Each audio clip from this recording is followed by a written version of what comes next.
Friends, இன்றைக்கி நம்ம இந்த வீடியோவில் என்ன கதை பார்க்க போகிறோம்னு கேட்டால் தர்மரின் சாபம்.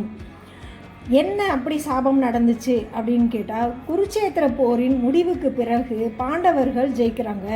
ஆனால் அந்த வெற்றி தர்மனுக்கு ஆனந்தத்தை தரலை. போர் நிலம் முழுக்க ரத்தம், சடலம், கண்ணீர், ஆயிரக்கணக்கான வீரர்களும் அதில் வீழ்ந்தே கிடக்கிறாங்க. ஒரு நாள் தர்மர் தனியாக உட்காந்து யோசிக்கிறாரு, நான் தான் இந்த போருக்கு காரணம்.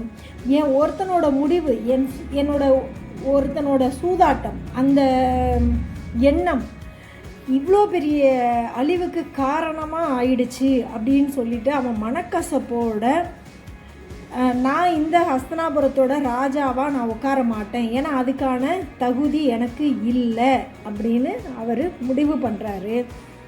இதுக்கு நான் தகுதியானவனே கிடையாது, இந்த சிம்மாசனத்தில் நான் உட்கார மாட்டேன், ஏன்னா அதை மீறி நான் உட்காந்தேன்னா என் கையில் ஆயிரக்கணக்கான பேரோட இரத்த கரை படிஞ்சு இருக்குது, இந்த கரையோட நான் எப்படி உட்கார்றது அப்படின்னு அவர் பீஷ்மர்கிட்ட சொல்லி அழுகிறாரு. அப்போ பீஷ்மர் அம்புகள்லாம் பாஞ்சு அவர் படுத்திருக்கக்கூடிய அந்த தருணத்தில் அவர் என்ன அவருக்கு பதில் சொல்லியிருந்தா அவருடைய மனநிலை மாறி இருக்கும்.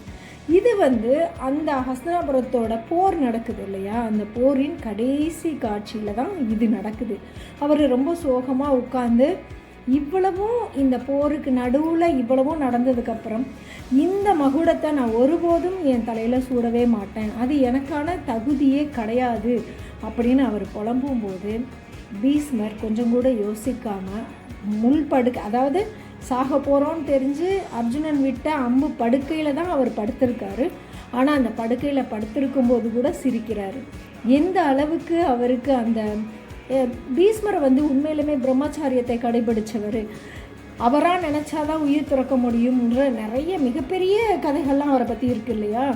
அந்த அம்பு படுக்கையில் படுத்திருக்கும்போது கூட அவரை பார்த்து சிரிச்சுக்கிட்டே ஒரு வார்த்தை சொன்னாராம், தர்மா, இந்த உலகத்தில் நீ ரொம்ப ரொம்ப முக்கியமானவன், நீ நீதிமான், ஆனால் ஒரே ஒரு விஷயத்தில் நீ சாபத்தையே வாங்கிட்ட அப்படின்னோடனே அவன் பார்க்குறான், என்னவா இருக்கும்னு. ஒன்றுமே இல்லை, நீ எப்பயுமே பொய் சொல்ல மாட்ட, ஆனால் இந்த போருக்கு நடுவில் ஒரு பொய் சொல்கிறதுக்கு உன்னையே தூண்டினாங்க. அந்த பொய் சொன்ன இல்லையா, அது உன் மனசில் ரணமாக உட்காந்து அது புண்ணாகி அது பெரிய ஒரு மன உளைச்சலை கொடுக்குது, அதனால தான் நீ இப்படி இருக்கிறன்னு சொன்னோடனே தர்மன் அதிர்ச்சி ஆகிடுறான். நான் எப்போ போய் சொன்னேன் அப்படின்னு. ஓ, உனக்கு அதுவும் மறந்து போச்சா? போருக்கு நடுவில் குருக்கள் பக்கமே இருந்த ஆச்சாரியார் துரோணர், உங்களுக்கெல்லாம் வாத்தியார் இல்லையா, அவரை கொல்லவே முடியாதுன்னு ஒரு நிலைமை வரும்போது கொஞ்சம் கூட யோசிக்காமல் கிருஷ்ணர் ஒரு யோசனை சொன்னாருன்னு சொல்லிட்டு பலவீனமான குரலில், அவரோட பலவீனமே அவங்க பையன்தான், அந்த பையன் இறந்துட்டான்னு நீ சொன்னல, நீ சொன்னதை கேட்டு இவன் சொன்னால் அது உண்மையாக தான் இருக்கும்னு நம்பி அவர் அதை இறந்தார் இல்லையா, அந்த போர்வாளை கீழே போட்டார் இல்லையா. அப்போ உடனே அர்ஜுனனுக்கிட்ட சொன்னார், நீ அம்பு விட்டு சாவடிச்சிரு அப்படின்னு சொன்னார்.